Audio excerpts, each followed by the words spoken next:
آج یہاں ہماری بیٹیوں کی عزتوں کے ساتھ کیا ہو رہا ہے آپ کے سامنے؟ یہ تو ایک یونیورسٹی ہے، میں سچی بات کر رہا ہوں، ہمارے بہاولپور میں ابھی بھی کچھ نہ کچھ، ہمارے اس بیک ورڈ جنوبی پنجاب کے ایریے میں ابھی پھر بھی کچھ نہ کچھ حیا موجود ہے ان علاقوں سے، اپر پنجاب کے حوالے سے پھر بھی ماں بیٹیوں کے اندر حیا موجود ہے، کیوں؟ جو وہ دیہاتی علاقہ زیادہ ہے، اور جتنے دیہاتی لوگ ہیں وہ دین کی طرف زیادہ توجہ رکھتے ہیں، دین کی طرف لگاؤ بھی زیادہ رکھتے ہیں، محبت بھی زیادہ کرتے ہیں، قدر بھی کرتے ہیں۔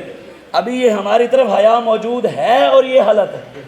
سوچیں ملتان میں تو اس سے بڑی یونیورسٹی ہے، اس کے ساتھ کیا ہوتا ہو۔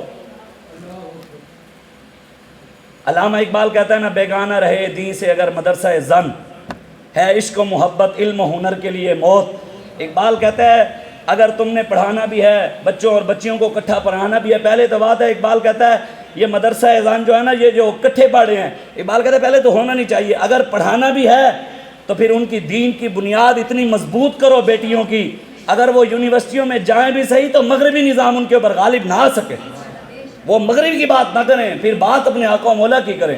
یہ تو ایک ہے، ملتان کی کیا حالت ہو، لاہور کی کیا حالت ہوگی اگر یہاں سے پردے اٹھائے جائیں۔ آپ اسلامی یونیورسٹی اسلام آباد چلے جائیں، وہاں کی کیا حالت ہوگی، جائیں دیکھیں۔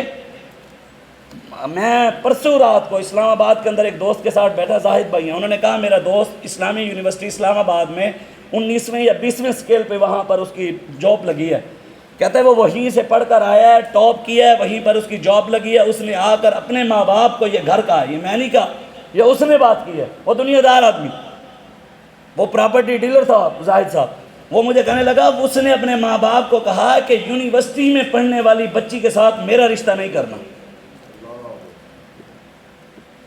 یہ اس کے الفاظ ہیں جو خود یونیورسٹی سے پڑھ کر آیا۔ تو ہم تو پہلے ہی کہتے تھے، ہمارے بڑے پہلے کہتے رہے کہ اگر بچنا چاہتے ہیں، ہم یہ نہیں ہے کہ یونیورسٹی کے نظام کے خلاف ہیں، نہ ہم یہ کہ پڑھنا نہیں چاہیے، بات یہ ہے جو اسلام نے ہمیں طریقہ دیا ہمیں اس پر چلیں گے تو کامیابی ملے گی۔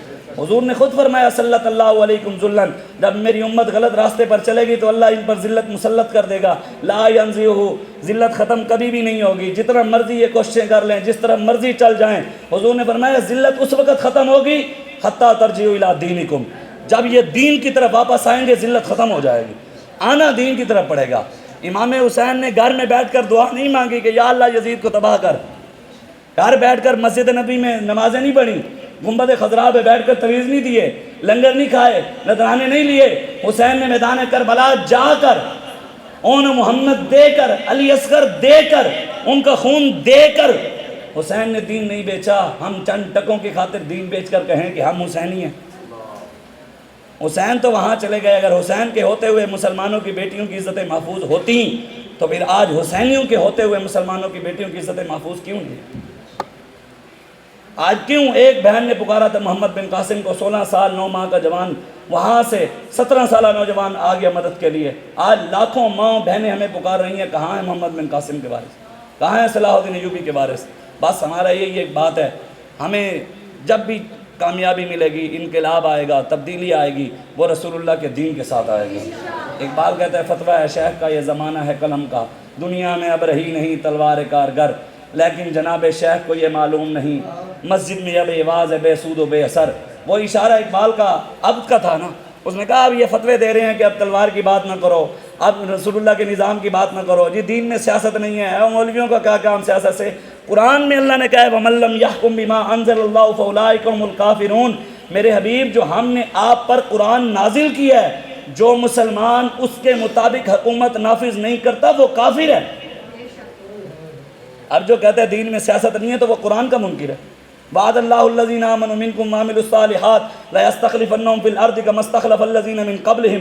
جب دین کے پاس طاقت ہوگی نا، محمد عربی کے غلاموں پر بیٹھے ہوں گے، پھر کشمیر کی بچیاں بھی بچ جائیں گی، پھر فلسطین کی بچیاں بھی بچ جائیں گی۔ جب فاروق اعظم کے غلاموں پر بیٹھے ہوں گے، پھر شام کی بچیاں بھی بچ جائیں گی۔ لیکن پہلے اوپر حضور کا نظام بٹھانا پڑے گا، پہلے حضور کا نظام قرآن کے مطابق فیصلے کرنے پڑیں گے۔ اگر قرآن کی طرف نہیں آئیں گے، پہلے بھی ذلیل ہو رہے ہیں اور بھی ذلیل ہوتے رہیں گے۔ اللہ نے قرآن میں کہا وعد اللہ الذین، قرآن کا حکم حضور کے دور تک تھا، صحابہ کے دور تک تھا، یا قرآن کا حکم قیامت تک ہے؟ پھر اللہ نے کہا وعد اللہ الذین آمنوا منکم وعملوا الصالحات، میرے حبیب میرا ان لوگوں سے وعدہ ہے جو ایمان لائے اچھے کام کریں گے، میں ان کو اس زمین میں حکومت دوں گا، لا یستخلفنہم فی الارض، زمین میں دوں گا، کما استخلف الذین من قبلہم، جیسے ان سے پہلوں کو دی تھی۔ ہم سے پہلے کس کو ملی؟ صدیق اکبر کو، فاروق اعظم کو، عثمان غنی کو، مولا علی کو۔ تو انشاءاللہ اگر ہم مخلص رہے، ہم نے 2 نمبری نہ کی، انشاءاللہ رسول اللہ کا دین آئے گا۔ پھر یہ سب بچیوں کی عزت کی بات بھی ہوگی۔ جب اوپر محمد عربی کا غلام ہوگا تو یہ بچ جائیں گے، یہ یہودی بچ جائیں گے، یہ امریکی بچ جائیں گے۔ ہمیں رب نے نشانی کرین دیا، ہم نے انشاءاللہ ان ظالموں کو اس کرین کے ساتھ لٹکا دینا ہے انشاءاللہ۔ بس دعا ہے اللہ ہمیں اپنی مسلمان بیٹیوں کی عزتوں کے لیے، برما، شام، کشمیر، فلسطین، عراق، چائنا، بھارت، جتنی پوری دنیا میں مسلمانوں پر ظلم ہو رہے ہیں، اللہ ہمیں ان کی مدد کی طاقت عطا فرمائے۔ یہ نہیں کہ ان کی غیبانہ مدد تو 75 سال سے نہیں آ رہی، دعائیں مانگ رہے ہیں یا اللہ کشمیر کی غیبی مدد فرما، فلسطین کی غیبی مدد، وہ تو نہیں آئی۔ اب ہمیں اللہ طاقت دے کہ ہم حضور کی تلوار اٹھا کر ان بیٹیوں کے لیے جائیں۔ اللہ ہمیں ہماری مدد فرمائے، طاقت عطا فرمائے۔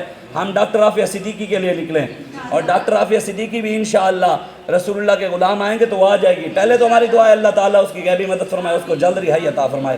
حضور نے فرمایا ہے جی العلماء ورثۃ الانبیاء، انبیاء کے وارث کون ہیں؟ ہمارے لیے حضور کے فرمان کے بعد آنکھیں بند، دنیا کا کوئی مرضی اٹھ کر کہے ہم اس کی طرف نہیں دیکھتے، ہم پہلے اپنے آقا و مولا کی طرف دیکھتے ہیں۔ حضور نے فرمایا العلماء ورثۃ الانبیاء، انبیاء کے وارث کون ہیں؟ تو ہم کیوں دیکھتے ہیں ڈاکٹر کی طرف یا انجینئر کی طرف یا بدماش کی طرف؟ ہم نے دیکھنا ہمارے مد مقابل اگر عالم ہے تو ہم پھر اس سے بات کرنے کے لیے تیار ہیں۔ اقبال بھی یہی کہتے ہیں، یہی بہتر کہ یہ الہیات میں الجھا رہے اور مسلمان کتاب اللہ کی تعویلات میں الجھا رہے۔ وہ کہتے ہیں 5 کا ٹولہ ادھر بن کر بیٹھ جائے، 5 ادھر بیٹھ جائیں، 5 ادھر بیٹھ جائیں، 5 ادھر بیٹھ جائیں، 5 ادھر، وہ کہے وہ غلط ہے، وہ کہے وہ غلط ہے، وہ کہے وہ غلط ہے، وہ کہے وہ غلط ہے۔ اقبال کہتے ہیں ہم نے اس کی طرف نہیں دیکھنا، ہم نے دیکھنا ہے تو امام اعظم ابو حنیفہ کی طرف دیکھنا ہے، ہم نے دیکھنا ہے تو امام شافعی کی طرف دیکھنا ہے، امام مالک کی طرف دیکھنا ہے، امام احمد بن حنبل کی طرف دیکھنا ہے، ہم نے دیکھنا ہے تو امام فخر الدین رازی کی طرف دیکھنا ہے، ہم نے اگر دیکھنا ہے تو امام ربانی مجدد الفسانی کی طرف دیکھنا ہے، ہم نے دیکھنا ہے تو ہمارے بڑوں کی ہستیاں موجود ہیں۔ ہم لوارث تو نہیں ہیں کہ ہمارے بڑے نہ ہوں، ہم نے ان کی طرف دیکھنا ہے۔ تو ہمارے بڑے بتا کر گئے ہیں، ہمارے آقا و مولا صلی اللہ علیہ وآلہ وسلم۔ مختصر، حضور علیہ الصلوۃ کے دور کے اندر مدینے کے بازار کے اندر مسلمان کی بیٹی کی یہودی نے چادر کھینچ لی، خبر حضور تک پہنچی تو میرے آقا و مولا صلی اللہ علیہ وآلہ وسلم، آپ نے یہ نہیں کہا صحابہ جاؤ بدلہ لے کر آؤ، یہ نہیں کہا کہ ہم بیٹھ کر دعا مانگتے ہیں کہ وہ یہودی وہاں برباد ہو جائے، تباہ و برباد ہو جائے۔ میرے آقا و مولا نے خود تلوار اٹھائی اور اپنی بیٹی کی عزت کے لیے خود حضور میدان عمل میں آئے۔ 15 دن حضور یہودیوں کے قلعے کا محاصرہ کر کے کھڑے رہے، انہوں نے تلواریں، نیزے، ہر چیز آ کر حضور کے قدموں میں پھینکی، کہا حضور ہمیں معاف کر دو۔ میرے آقا نے صحابہ کو فرمایا دھکے نکال کر ان کو مدینے سے باہر نکالو، جو ہماری بیٹیوں کو عزت کرنا نہیں جانتے، مدینے میں ان کی کوئی ضرورت نہیں۔ حضور تو بیٹی کے لیے تلوار اٹھائیں، آج ہم کشمیر کے لیے کیوں نہ بات کریں؟ آج اگر ہر کسی کی عزت ہے، ڈاکٹر کی عزت ہے، انجینئر کی عزت ہے، دنیا دار کی عزت ہے، یہاں ہر حاجی کی عزت ہے، ہر مولوی کی عزت ہے، مجاہد دہشت گرد کیوں ہیں؟ قرآن میں اللہ کہتے ہیں یا ایھا النبی حرض المؤمنین علی القتال، میرے حبیب مسلمانوں کو کافروں کی گردنیں اتارنے کی طرف تیار کرو۔ حضور کا نام ہے نبی القتال۔ اگر سرکار کی آمد مرحبا ہے تو بدر میں جانے والے کی آمد بھی مرحبا ہے، اگر دلدار کی آمد مرحبا ہے تو احد میں جانے والے کی آمد بھی مرحبا ہے، اگر سونے کی آمد مرحبا ہے تو خندق کھودنے والے کی آمد بھی مرحبا ہے، نبی السیف کی آمد بھی مرحبا ہے، نبی الملحمہ کی آمد بھی مرحبا ہے۔ ہمارے آقا و مولا کی سیرت ہمارے سامنے موجود ہے۔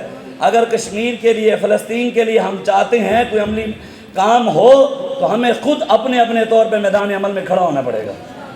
کہ محمد سے وفات ہونے تو ہم تیرے ہیں، یہ جہاں چیز ہے کیا لو قلم تیرے ہیں، واخر دعوانا۔